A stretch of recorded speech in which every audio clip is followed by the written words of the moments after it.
అందుకని ఇంద్రియ నిగ్రహం విషయంలో ఆది నుంచి కృషి చేయాలి. అంటే అసలు ఆ బీజం మొదట్లో పడేటప్పుడే మనం జాగ్రత్తగా ఉండాలి.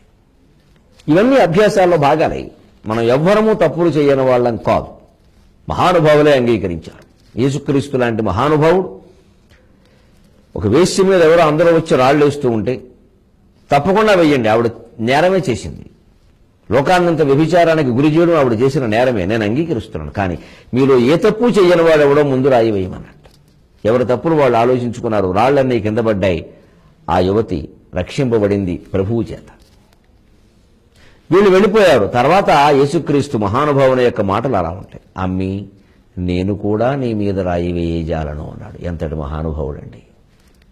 మతం ఏదైతే, దేశం ఏదైతే ఏమండి, నీతి నేర్చుకోవడానికి ముందు ఆ వేశ్య ఆ మోకాళ్ళ మీద కూర్చుని ఎంత బాధపడి ఉంటుంది, ఎంత పశ్చాత్తాపడి ఉంటుంది.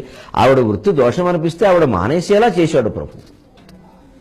అంతేకాని రాళ్ళేసి తిట్టా మనం బాధ పెట్టేది. అలా మానతారు ఎవరైనా? ఇంట్లో పిల్లలు తిడితే మానడం లేదే, పైగా ఇంకా ఎక్కువ చేస్తున్నారు. బయట వాళ్ళు ఎందుకు మానతారండి? ఇలాంటివి మత గ్రంథాలలో చాలా ఉన్నాయి. అది బైబిలా, ఖురానా, గీత మనకు అనవసరం. మంచి విషయాలు మనం ప్రచారం చేయాలి. ఆ సద్విషయ ప్రచారం ద్వారానే మనకి లోకంలో మంచి సమాజం ఏర్పడుతుంది. క్రిస్మస్ పండుగ సమీపిస్తున్న సందర్భంగా ఈ మాటలు అందిస్తూ ఉన్నాను.